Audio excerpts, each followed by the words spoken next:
This is CGTN, China Global Television Network.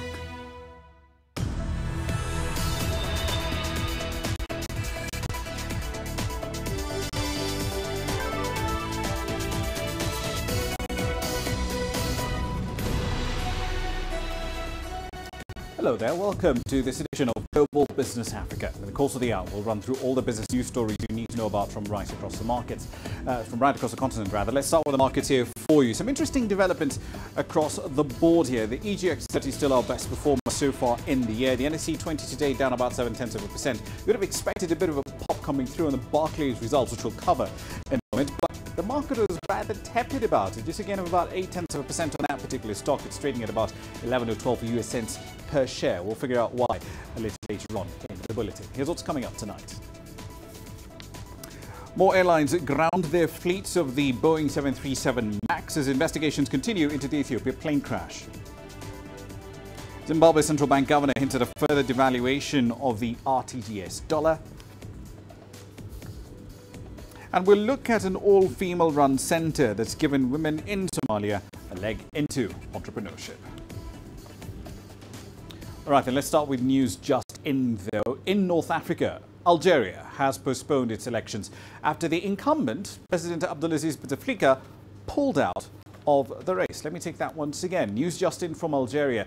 The country has postponed its elections after the incumbent, President Abdelaziz Bouteflika, pulled out of the race. He has been in power for the better part of 20 years. He announced the dramatic move on Monday in a letter to the Algerian people released by his office. He's promising an interim leadership structure to plan new elections, and he says he will not seek to run for office again. Remember, the 82-year-old has barely been seen in public since a stroke in 2013. He's faced unprecedented protests in recent weeks, demanding that he abandon plans to seek another term in office. We'll bring the latest on that story, of course, as it develops. Now, on to Ethiopia for the story really of the week, where investigations into Sunday's plane crash have officially begun. The airline announced that both the cockpit voice recorder and the flight data recorder from that plane from ET302 have been recovered. The 737 MAX passenger jet was bound for Nairobi. It crashed about 6 minutes after taking off from the Ethiopian capital, Addis Ababa. Unfortunately, all 157 people on board died in that incident. Boeing shares have taken a hit since then. It actually fell by over 11% in early trade. Those losses put the stock on course for its biggest daily fall in nearly 2 decades. As you'll see a little later, there's been a bit of a pullback on that. The stock has witnessed a bit of a surge to see the company's market value triple in just over 3 years to a record high of $446 per share. Here's CGTN's Colette Onjoki now reporting that Boeing has deployed its team to Addis Ababa, Ethiopia, to help with investigations. Ethiopian Airlines 737 Mark 8's digital flight data and cockpit voice recorders have been recovered from the crash site close to Addis Ababa. Aviation experts say this could give some answers as to why the plane crashed. The voice recorder CVR, it tells you the communication that was going on between the cockpit crew and ATC at Bole. As you might be aware of, the captain made a distress call and asked clearance to get back to Addis Ababa airport. But while he was attempting to return back, the accident occurred. Boeing, the manufacturer of the plane, says its experts will be in Addis Ababa to provide technical support to Ethiopian government during investigations. Aviation experts are questioning the reliability of this MAX aircraft, especially particularly on its flight control equipment. They are not questioning or doubting the safety of Ethiopian Airlines. The firm is under pressure over the 737 MAX 8 model after a crash in Indonesia last October also killed dozens. As investigations continue, relatives and friends of those who lost their lives are arriving in Addis Ababa to seek the remains of their loved ones. Colette Onjoki, CGTN, Addis Ababa, Ethiopia. And we'll get you the latest from Addis Ababa in just a moment. But first, Ethiopian Airlines has grounded all the other 737 MAXs in its fleet of over 100 planes until further notice. The Ethiopian Airline regional manager, Yilma Goshigabena, said that the grounding of that specific plane doesn't mean that the incident was related to defect on that specific aircraft. He says that the action was taken as an extra safety precaution. The Ethiopian national carrier has a fleet of about 4 737 MAX jets, excluding the one that went down on Sunday. We have grounded all Boeing B737-8 MAX fleet, which Ethiopian Airlines was operating and which was involved in yesterday's accident, as a precaution safety measure. But this does not mean that the incident was related with defects on this specific fleet. But we have taken this as an extra safety precaution. All right, then let's get you the latest on this. Coletta Njohi is following developments for us live from Addis Ababa, the Ethiopian capital. Coletta, good to see you. So we understand that the cockpit voice recorder and the flight data recorder were recovered from the scene of the accident today. Bring us up to speed with the latest developments into the investigations here. Well, Ramah, good to see you too. And as you've said, it is true that they have recovered the black box, and there is some sort of at least relief that now the investigations will have a guideline or a guidance on how to go, because before it was about speculation, Ethiopian Airlines saying their pilot was on point, and Boeing saying that refusing to accept that there was any technical issues with its plane. But now that the black box is there, we shall be able to get at least, like the analyst said in the story, at least the voice of the pilot and communication between the pilot and the control center in Addis Ababa Airport. And we shall also be able to know the flight status before it went down. That kind of gives a clear guidance of how the investigations should go ahead. But as we speak right now, they're still continuing to try and bring out debris from the location, from the site. And really a somber mood. We've got officials from different countries whose nationalities were affected visiting the site, and I mean, people are just dumbfounded. Right, so after the 737 MAX owned by Lion Air in Indonesia plunged into the Java Sea last year, Boeing and regulatory agencies pointed out that there's some specific training that needs to be done in order to acclimatize pilots with a specific subsystem on that plane that was designed to prevent it essentially from stalling. In the case of Ethiopian Airlines, do we know if that training did occur for its pilots? Well, from what Ethiopian Airlines is talking up to now, because these are some of the questions that were raised to the CEO, Mr. Tewolde, yesterday, as to how the professionality or the quality or the qualification of the pilot to fly this airplane. And he said the pilots were on course, because he said the pilot who flew this had started flying in 2010 and was a professional. And the fact that this same plane had left Johannesburg safely and arrived in Addis Ababa that morning, it was not the first time that it had gone on air. It had already done several nautical miles around the world. So it's Ethiopian Airlines says its fleet, its professionals were on point as far as commandeering this airplane was concerned, as well as the other fleet which have been in the skies during the recent past. So it does not want any blame to be put on its professionals, and it says it also defends itself by saying that Ethiopian Airlines has a security record, a good record of security, being secure and also having professionals. Indeed, of course, the captain on that flight has at least 8,000 hours of flight time. One last question for you. The Ethiopian Airlines fleet, at least 108 or so planes, roughly a quarter of that is made up of 737s of different kinds, and they have another 29 of these 737 MAXs on order. Do we have any indication at this point if Ethiopian Airlines is going to cancel that order or at least put it on hold for the time being?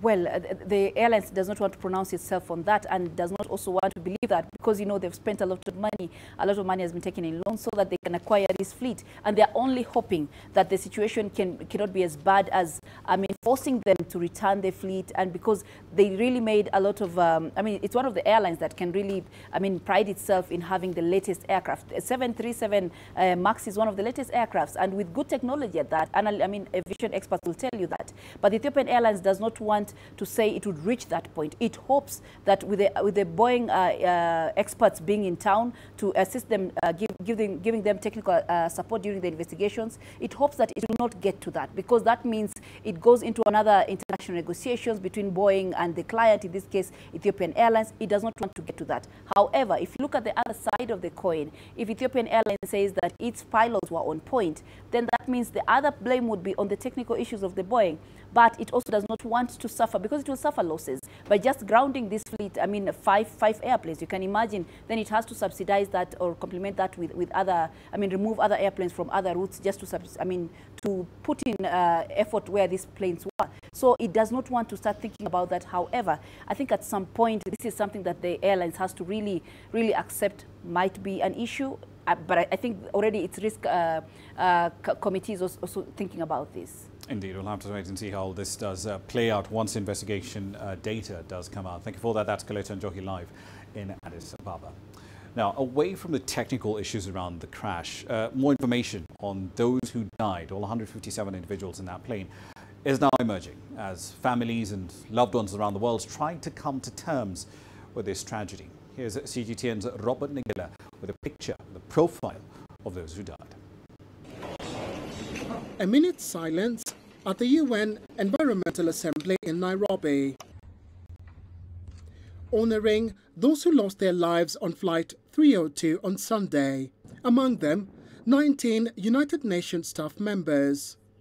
149 passengers and 8 crew members were killed Sunday after the Ethiopian Airlines flight crashed just 6 minutes after takeoff.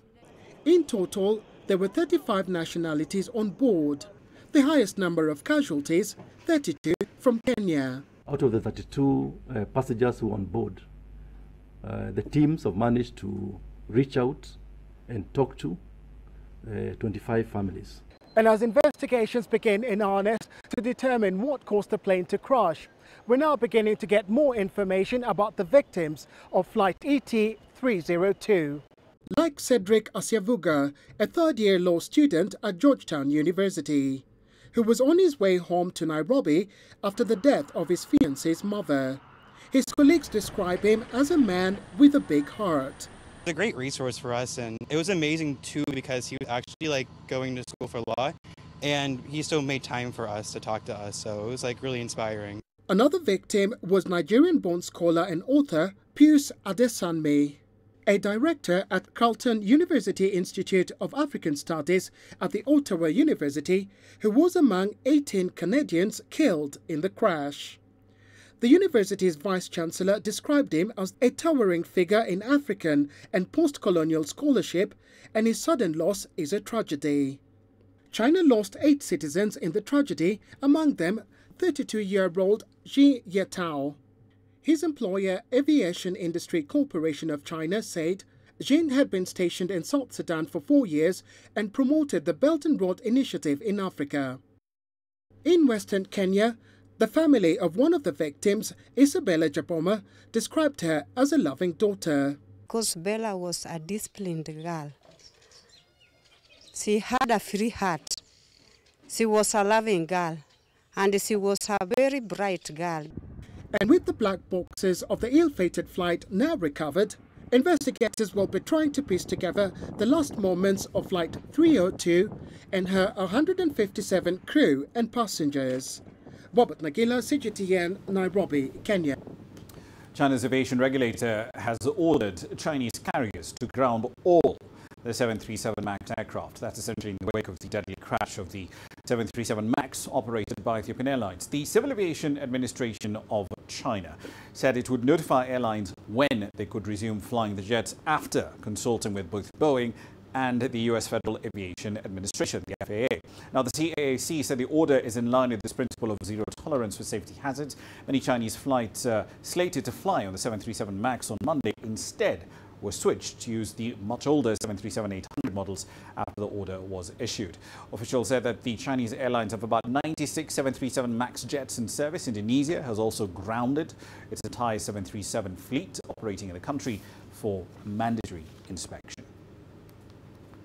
Still staying with the Ethiopian plane crash, the Boeing 737 MAX is being scrutinized yet again after one went down in Ethiopia on Sunday. This comes just months after a deadly mishap involving a plane of the exact same model in Indonesia. Now, the 737 operated by Lion Air, Flight 610 in this instance, crashed off the coast of Indonesia in October. All 189 people on board died. Questions still linger about the precise cause of the Lion Air crash, and experts say it's a bit too soon to draw links between Sunday's Ethiopian crash and the crash by Lion Air Flight 610. Boeing rolled out the fuel-efficient MAX 8 in 2017 as an update to its already redesigned 50-year-old 737 aircraft. Boeing has delivered over 350 MAX jets of a total of about 4,600 planes and 61 aircraft by the end of January. All right, then, also monitoring the story for us from Washington, D.C. is Jim Spellman. He joins us now live from that very city. So, Jim, Boeing shares down about 9% in the pre-market session. Given that the 737 really is their best-selling aircraft, it's a bread and butter of the company, what are investors most worried about from these two events? Well, really, I think we have two sets of fears. First, there are the short-term fears that this could lead to an extensive and expensive grounding of the 737 MAX 8s around the world as crews do safety checks. There are also, of course, the longer-term fears that if there is a major inherent problem with this aircraft, that it could lead to the cancellation of future orders. Much of this will depend, of course, on what is behind the crash. Indeed. So before March 11, Boeing shares had gained over 30%, pretty strong performance, dragging the Dow higher along with it. But to what extent was the gain in that share price linked to the sales success with the 737 MAX? Well, like you said, this is the bread and butter aircraft for Boeing. The 737 MAX 8 accounts for about a third of Boeing's revenue. It's extremely important to the company's bottom line now and in the future. By the end of last year, Boeing had made more than 350 of these planes, and there are nearly 3,000 more on order. This aircraft, a major part of Boeing's international expansion, it competes directly with Airbus in many markets. If the company were to be forced to ground the fleet or make major alterations to future aircraft, it could have a significant impact on the company's bottom line. Airlines may decide it's too risky to continue using this aircraft, could shift to Airbus or perhaps the new Chinese-made Comac C919, a direct competitor that's expected to come into service in the next couple of years. Ramah? Indeed, this segment is pretty competitive. But let's focus on the companies themselves. Boeing, the FAA, the NTSB, GE, who made the engines on this particular plane. I understand they've all sent a team over to Ethiopia to investigate what happened with ET302. Are there any timelines on when we may know what went wrong here? No firm timeline, but this is an all-hands-on-deck 24/7 operation. Much of the investigation, as we heard earlier, will depend on what can be learned from those so-called black boxes, the flight data recorder and the cockpit voice recorder. They were recovered, as we heard earlier. That should give investigators a good idea on what went wrong. As you know, sometimes it can take days, weeks, or months to find them. That they were able to find them so quickly and they appear to be in good working order is a good sign for this investigation. In that similar Lion Air crash in Indonesia last year, investigators found a bad sensor and faulty software meant to assist the plane on takeoff. Investigators looked to see if a similar problem caused this incident. If it did, the good news is it could be a software fix as opposed to something inherently wrong with the design of this aircraft. Ramah? Indeed, reminds you of the 787 scenario with the batteries, doesn't it? One last question for you. I've seen chatter on Twitter with passengers asking some carriers, at Southwest for instance, to switch them to other flights not using the 737 MAX 8. How are carriers in the US responding to this? Because they do run a lot of these 737 MAX 8s.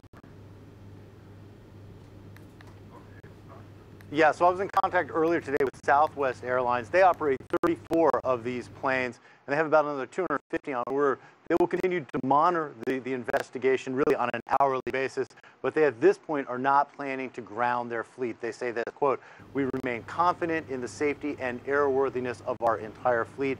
Every airline around the world will be making a similar decision if they have this aircraft in their fleet.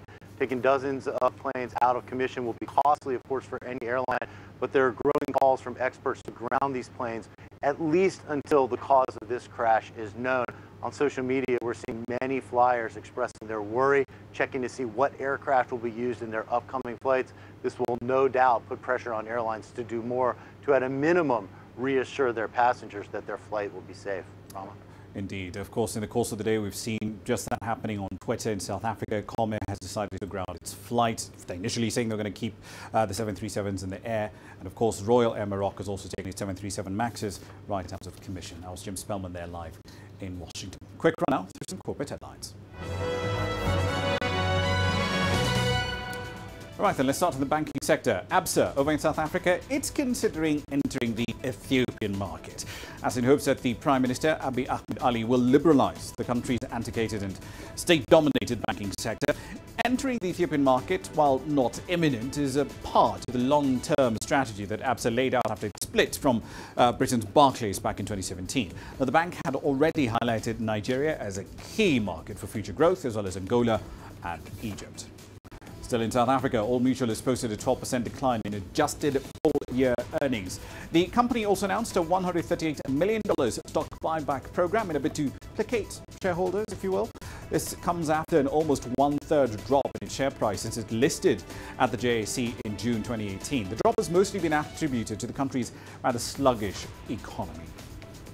The French stationery manufacturer BIC has officially set up its East African facility in Nairobi. The stationery maker established a subsidiary in the East African nation in order to implement its proximity strategy and try and expand its brand presence as well. The subsidiary will act as a development engine for the domestic market and an export hub servicing countries in Eastern Africa as well.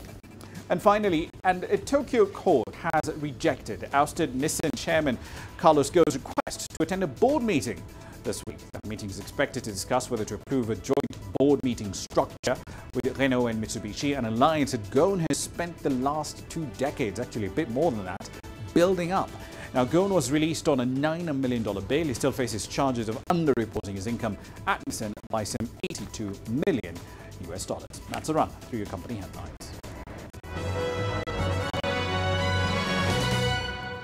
It's time for a short break. You're watching Global Business Africa. Here's what's coming up next.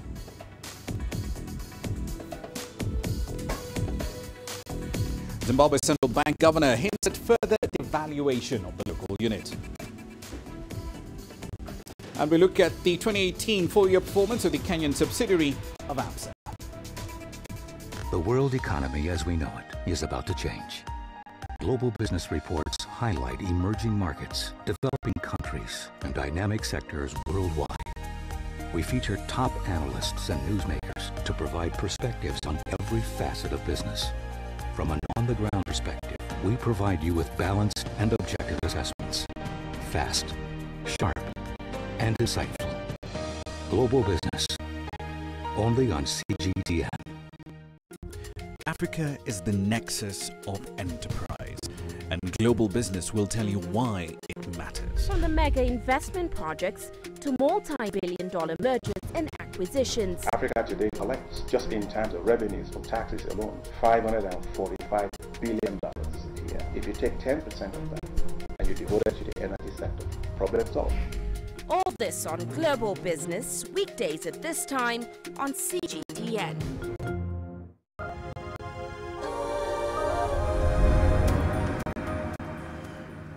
Welcome back to the program. In Zimbabwe, the central bank there, the Reserve Bank of Zimbabwe, says that the exchange rate for the new transitional currency, the RTGS dollar, they call it, is unlikely to remain at 2.5 to the dollar. That comes as an indication that the local unit could fall further by the time tobacco auctions do open in the coming week. The severe dollar crunch has caused shortages of just about everything: fuel, drugs, food for this battered economy. The Reserve Bank scrapped its much discredited $1 peg for dollar-linked bond notes back in February. This resulted in the merge of its surrogate bond notes and electronic dollars into a much lower value transitional currency that they call the RTGS dollar. Now, the value of that currency is held pretty much unchanged to 2.5 to the greenback since the 22nd of February. Now, we're still in that broad region. The South African President Cyril Ramaphosa is travelling to Zimbabwe tonight to co-chair a binational commission on deepening economic ties between his country and its northern neighbour. CGTN's Ramah Nyang for this report. Home to millions of its citizens who've sought greener pastures, a source of many goods available locally, and a pillar of diplomatic support, South Africa is Zimbabwe's most important neighbour, one with which it has historically been joined at the hip. Post-independence, you also look at how instrumental Zimbabwe was for South Africa to attain its black majority rule, how vocal Zimbabwe was to slap the apartheid regime with sanctions. Then you also look at the symbiotic role, the symbiotic relationships, the crucial role that South Africa played, especially during the decade crisis from 2000 up to the formation of the GNU. So you realize that South Africa can only prosper meaningfully if there is a better Zimbabwe. Zimbabwe cannot go anywhere without endorsement, blessing, and interaction with South Africa. In 2018, South Africa bought 52% of Zimbabwe's exports and accounted for over 40% of imports. As the two nations convene to forge even stronger economic ties, Zimbabwe is aiming to swing the balance of trade more in its favor. We are exporting predominantly raw materials and minerals. So we are exporting jobs, so to say, and even we're exporting value. So we need to make sure that there is more value addition locally for us to benefit from this trade. To do so, local businesses are seeking financial support from across the border. There are various investment opportunities that are there that the South Africans are trying to look into so that they can also expand the economic activity in the country. The investment front is looking positive, it's promising, but there are issues that need to be tackled at both economic and political level so that we move forward with speed on the same. There have been suggestions that President Cyril Ramaphosa could help give fresh impetus to currently stalled inter-party talks, returning South Africa to the important mediation role it has previously played here. Something that might help Zimbabwe move forward politically and economically, and also bring mutual benefit to South Africa and stability to the entire region. Farai Mwakutuya, CGTN, Harare, Zimbabwe. All right, then, earnings season does continue here in Kenya with another of Kenya's top-tier banks reporting its full-year numbers today. Barclays Bank reported net earnings of $70 million for the 2018 fiscal year. Net interest income came in at about $219 million, but that was pretty flat compared to 2017 with an increase of just 1%. Not a surprise there. Non-interest income closed out the year 15% higher at about $97 million. Like some of the banks in the same peer group, Barclays took the plunge into mobile lending in 2018 with a product called Timiza. Last year, $100 million was led through that app. I spoke about the bank's mobile strategy at length with the firm's CFO, Yusuf Mari, earlier today. But I started by asking him for his assessment of 2018 as a business year. We've seen quite a number of, bills, legislation being introduced. We've seen the tax man coming for the banks in terms of, charging for the non-funded income, the fees that we're doing. Yeah. And then tied to that, of course, there's this push on bringing down, the lending rate. Mm-hmm. And for sure in 2018, we saw the CBR, which is the central bank reference rate, coming down by about 100 basis points. Yeah. So by that in itself, was quite challenging for the industry. And then it was the first year that we adopted, the International Financial Reporting Standards, IFRS 9, mm-hmm. which of course had an impact on our capital because the day one had to go through results. I'm really curious about your mobile business because I believe end of first quarter last year, you had about 300,000 or so clients on the mobile platform.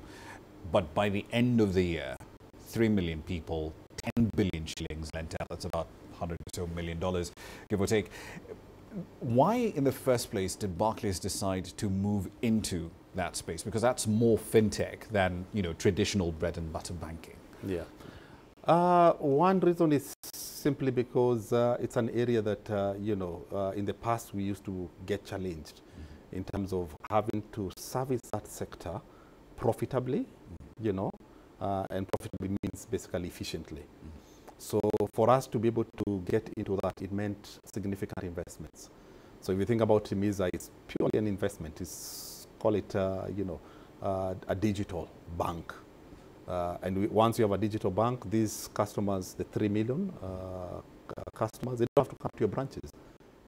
It takes them within a very few seconds, for them to be able to be onboarded, which means opening a digital account. And then with linkages with the credit reference bureaus, linkages with our partners, in the mobile, telco companies, you're able to get the credit history of this individual. Yeah. And because of that, then you can be able to lend. So it makes it easy. That's why we decided we have to get into this sector. And at the same time, also, if I look at traditionally, Barclays has always been, seen like an A-list bank. Yeah. But right now we are changing that. With our strategy, we want to reach out even to the mass market because we can be able to do it profitably. If you've gone from 300,000 to 3 million clients in the span of about 9 months, give or take, what's the forecast for 2019 as far as customer numbers and, of course, lending targets and deposit targets are concerned? Yeah. We had we had a target of doing 5 million customers over a 5-year period.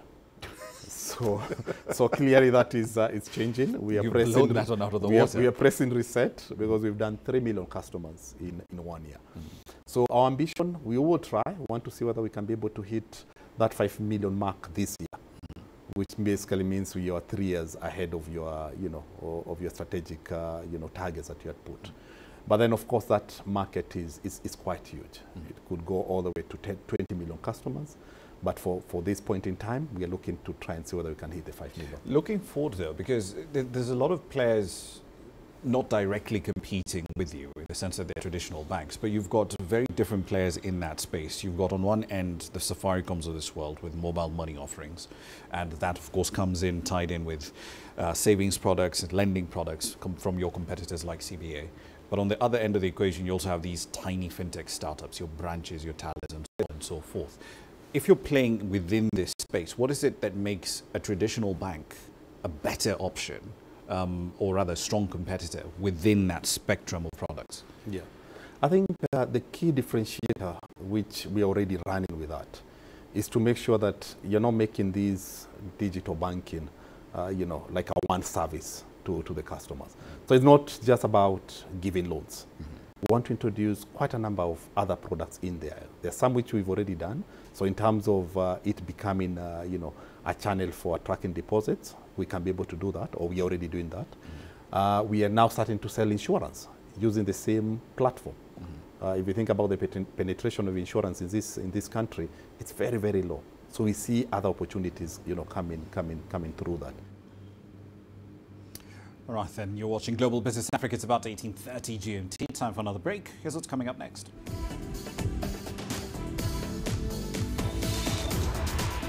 We'll explore why China is easing off the gas pedal in its investments in artificial intelligence. And the possibility of a no-deal Brexit has politicians in the UK spooked. We'll explore why when we come back.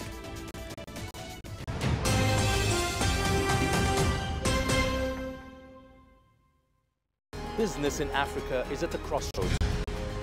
We celebrate those who are adopting and thriving despite the challenges, from grassroots to big businesses. Global Business takes you along for the ride as we track the making of a giant. Only on CGTN.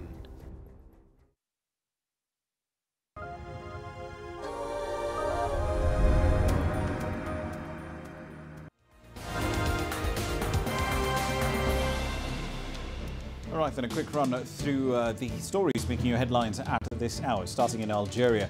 The North African state has postponed its elections after the incumbent president, Abdelaziz Bouteflika, pulled out of the race. After 20 years in power, Bouteflika announced the dramatic move on Monday in a letter to the Algerian people released by the presidency. He's promising an interim leadership structure to plan new elections, and he says he will not seek to run for office again. The 82-year-old has barely been seen in public since he suffered a stroke back in 2013. He's faced unprecedented protests in recent weeks demanding that he abandon plans to seek a 5th term in office. Investigators have recovered the flight data recorder and the cockpit voice recorder from the Ethiopian Airlines crash site. As teams search for clues, questions are now being asked about the aircraft, the Boeing 737 MAX 8. This is the second accident in about 5 months for that exact same plane, and it's prompted China, Ethiopia, Mongolia, Indonesia and Morocco to all ground that aircraft.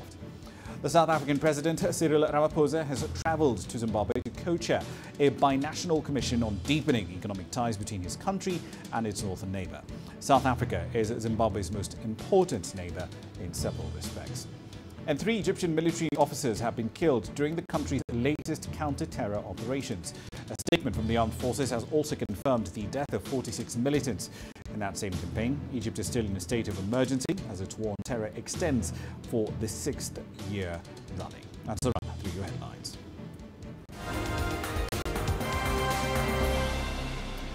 All right, then, on to matters further afield now. Officials from the Chinese Ministry of Science and Tech have hinted at plans that could slow China's drive into artificial intelligence, machine learning and basic sciences. They met the press as the 2 sessions meetings continue.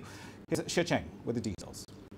China is investing billions of yuan in artificial intelligence, but the country's tech minister says the pace of development might be too aggressive.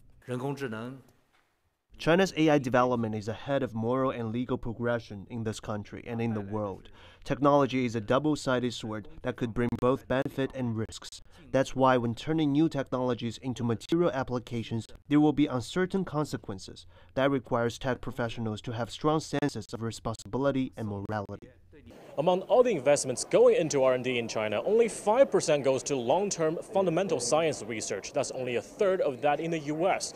Going forward, the technology ministry says they want the private sector to join the effort to drive up that part of investments by hiring more idealists who are not in charge of commercialization or product design. The 5% investment into basic science research is mainly offered by the central government budget. Local governments and the private sector are rarely involved. That's unlike the U.S., where the federal and local governments and corporations are all investing in basic sciences. It's good news that there are high-tech companies investing in talent. Those people focus on basic sciences, not tech applications and product design.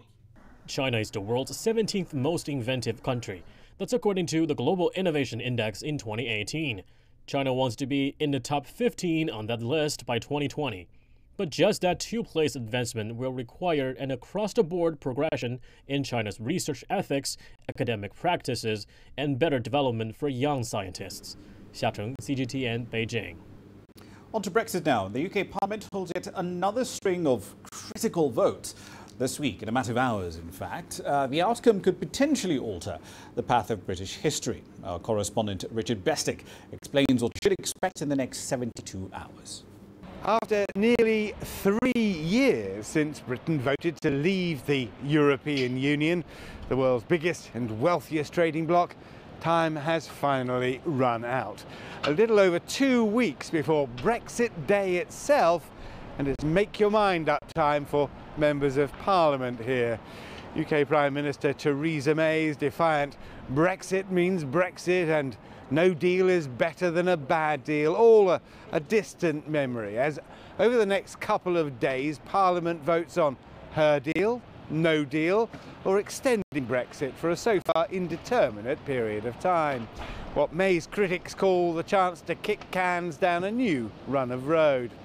It is currently thought, and current thought can last a matter of hours here, that May's deal remains as hugely unpopular as it was in January and will be voted down yet again. If that's the case, the following day MPs will vote on whether there should be a no-deal Brexit instead, which alarms many in Parliament, business and industry. In the likely event that's also voted down, Parliament will decide whether to ask the European Union for more time, a Brexit extension. Assume little with Brexit, but that's a favoured option. For more talks, or to go back to the people in a second referendum, potentially divisive in the extreme, but at least offering a way out of an implacable Brexit impasse. Richard Bestick, CGTN, London. Now, the possibility of a no-deal Brexit, basically the UK crashing out of the EU without a deal of some sort, has sparked concerns about rising food prices and supply shortages in the UK. You see, 40% of fresh produce consumed on the island nation could be subject to delays in tariffs if the UK leaves the bloc without a deal.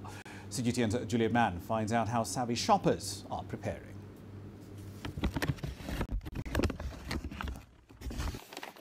It's a very serious kit.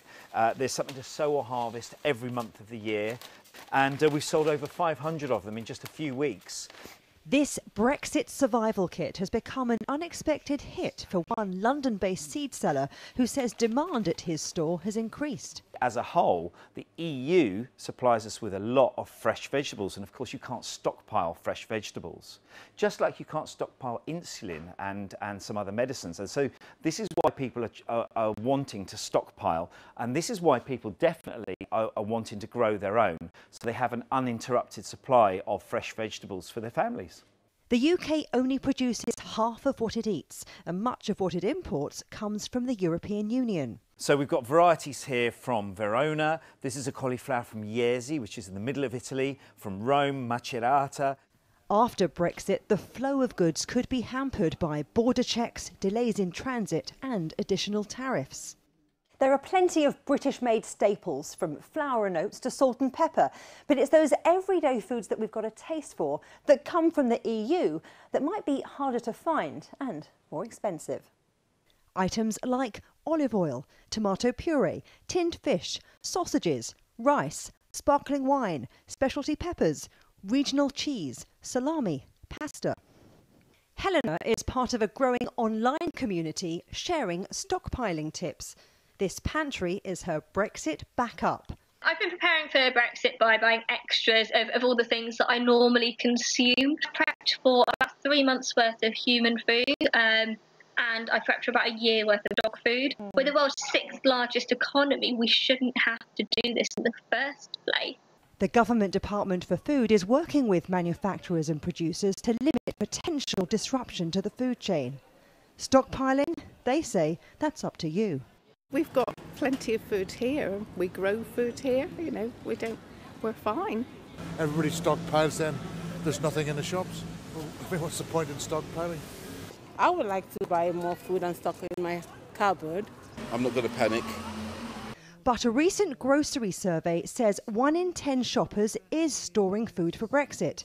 They see it not as an unnecessary extravagance, but as a sensible insurance plan that could reap rewards come Brexit Day. Juliet Mann, CGTN, London. What a bit of a landmark decision now. German regulators have accused Facebook of illegally collecting user data. The social media giant dominates the market with nearly 23 million German users. The 3-year investigation is one of the EU's first cases concerning new data privacy laws and competition. CGTN's Natalie Carney has the details from Germany. Facebook is at risk of being defriended by Germany. The country's Federal Competition Office, or FCO, is accusing the social media giant of abusing its market dominance in collecting user data from third-party sources, including Facebook-owned WhatsApp and Instagram. But it goes much deeper than that, say internet experts. Even if you don't press, just visiting this website and there's a like button on it. And data will be sent to Facebook at that moment. This information can then be used to develop detailed, intimate personal profiles. It's not just where you live, it's what you buy and what you are looking for in the internet. They can use this data, how you will vote, for example, or influence you, especially to vote a special person. This same technology can be used to influence and nudge preferences, contribute to polarization, and basically the manipulation we apply for consumer behavior where the stakes are quite low can be weaponized to more pernicious ends. Last year, Facebook admitted to improperly sharing the information of upwards of 87 million users with Cambridge Analytica, a political consulting firm that did work for Donald Trump's presidential campaign. Following this, Europe's General Data Protection Regulation, or GDPR, was enforced to restrict the way businesses collect, store, and export people's personal information. Facebook responded to this latest judgment, saying they were in complete compliance with the GDPR. There are data protection issues that also they're exposed to, but this is not a ruling that's argued on those grounds. And that's what makes this ruling even more compelling. It wasn't made by the Data Protection Commission, headquartered in Ireland, which is tasked with overseeing and implementing the GDPR, but rather by Germany's own Federal Competition Office. Facebook, whose European headquarters are also based in Ireland, said the Data Protection Commission should be overseeing this issue rather than Germany's FCO. They've countered that they're not a monopolistic or have a monopolistic position, but they were including other services like YouTube or even Twitter that are not direct competitors. So I doubt that argument is going to have traction. The social media giant said they would appeal the ruling. If the decision is upheld, Facebook must then develop solutions within a few months to meet the watchdog's orders. Natalie Carney for CGTN in Frankfurt, Germany. Right, then a quick run through some commodity prices, and of course I'll update you about Boeing in just a moment. 66.60 is the relevant number for crude oil, up about 1.33% so far in the trading day. The El Chirara oil field over in Libya, that's going to come back online hopefully in the next 2 weeks or so, adding about 350,000 or so barrels of output into the market once it's running at full steam. Boeing, on the other hand, that's recovering pretty much from the lows we saw a little earlier in the day. It fell by 11%. Now it's only down about 5 percentage points. It's $40 off the high so far this year, at about $399 a share. Here's what's coming up next.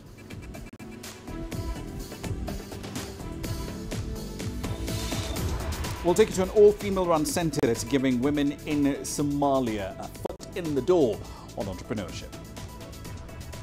You don't find the stories of North Africa by sitting on sidelines.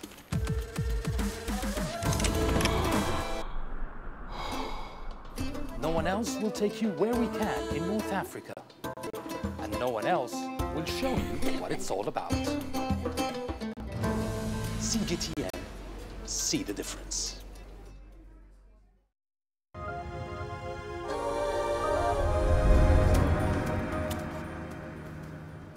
Welcome back. Let's go over to Tunisia. The state-owned phosphate firm CPG has hired thousands since 2011 as part of efforts to curb unemployment. That has resulted in the company, however, losing its spot as the country's top exporter, as many of the workers on its payroll don't have enough work to do. Here's CGTN's Asta Tal with the details. Unemployment, the plummeting value of the dinar currency, and inflation continue to disrupt Tunisia's economy. Following the crisis, the state-owned phosphate company has lost its spot as the country's top exporter. We are asking that this country's activities be put to work. We are those that people refer to as unemployed, yet we are getting a wage. We do not want that. We want to work and to produce. Workers have continued to express concern over payment of wages for work they have not rendered. The company has employed 21,000 people since the toppling of former Tunisian President Zine El Abidine Ben Ali in 2011. The hiring spree has brought the total workforce to 30,000, with the aim of reducing unemployment and stopping protests from disrupting democracy. We deserve to live. Our country is full of mind treasures. Anyone who is educated knows this. So put us to work. Put to work those who are employed. Ignore the politics. Politics is for politicians. We are citizens who want to eat bread. That is it. Tunisia was one of the world's top phosphate producers in 2011. According to data reports, production fell from a record 8.2 million tons in 2010 to 3 million tons in 2018. CPG spent $70 million of its $180 million budget on salaries, with total losses amounting to $1 billion a year since 2011. The problem with the Ghafsa phosphate company is the same as that of the mining industry and the area of Ghafsa as a whole. It is also the same as the smaller areas of Tunisia that have not been given enough development, as opposed to the more coastal areas in the geographical sense of the word. These places nonetheless remain neglected, and people had no option but to work in the phosphate company. The company's employee numbers jumped to 27,000, which is more than the company can handle. CPG had 4,500 production days out of a possible 14,000 at its 5 mines since 2011. The declining fortunes have deprived the government of crucial export revenues needed to create real jobs to end daily protest. Asta Tal, CGTN. On to Somalia now, where an all-female-run centre is empowering women with the skill sets they need in order to start and successfully run enterprises. WAMA Women's Development Organisation, as it's known, offers free vocational training to hundreds of women in the port city of Kismayo and surrounding areas. The initiative promotes handcrafted products while also encouraging women to increase their production capacity. CGTN's Abdulaziz Billo has that story on Grassroots tonight.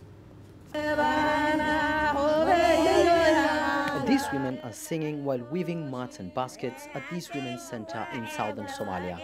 The all-female run center is one of several of its kind in Kismayo that seeks to empower women with skills to start small businesses. Founded in 2014, WAMA Women's Development Organization has trained hundreds of women with various skills, including weaving, tailoring, cooking, and designing. We train women with different skills, from hairstylists to cooks to tailors and to clothing designers. Women who have received training here have established business centers in the city and For years, weaving has been a traditional skill of the people in southern Somalia. Locally available products are combined together to create mats such as these, popular among many in Somalia. This center offers free vocational training to hundreds of women, applying the local still dye the fabric the old way by hand. I train them in a group of 15 or 20. We tie the fabric in different patterns before placing them in different shades of dyes. After a few hours, they come out with different colors like the one I'm wearing now. The initiative has also promoted handcrafted products while also encouraging women to increase their production capacity. Traditional artifacts are also available at the center. Women say the society must play a role in safeguarding the rich cultural heritage of the Somali people and are now appealing for funds to expand their center so as to accommodate more women. Abdulaziz Billo, CGTN, Mogadishu, Somalia.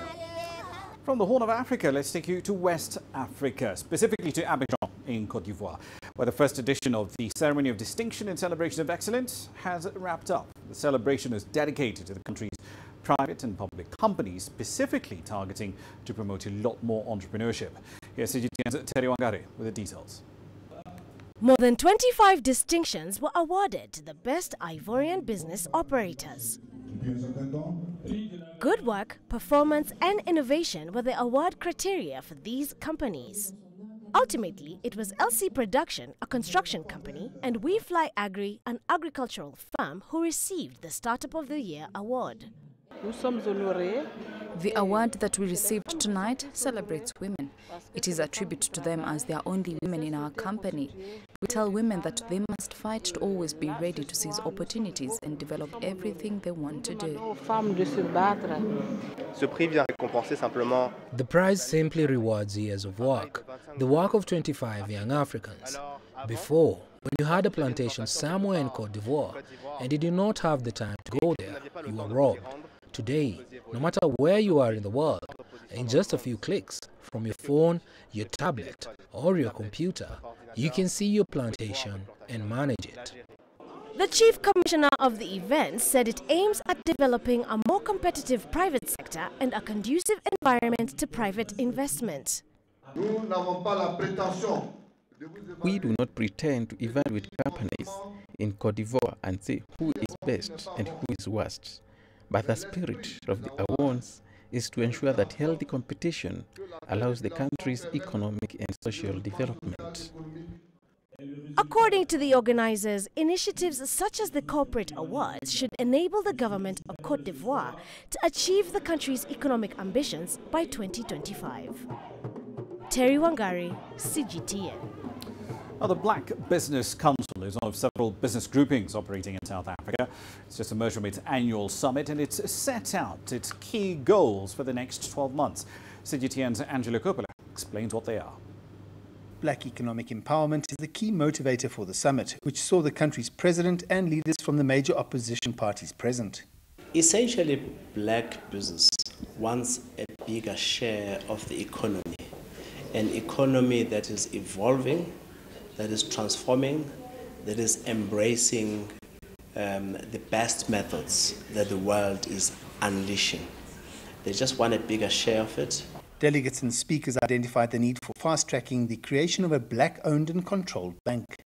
Really around where you see this disconnect between the owners of the instruments in the banking sector and the needs of a South Africa where you want to redress that. And we've had this rich history, not only in South Africa, but across the world, around stokvels and savings.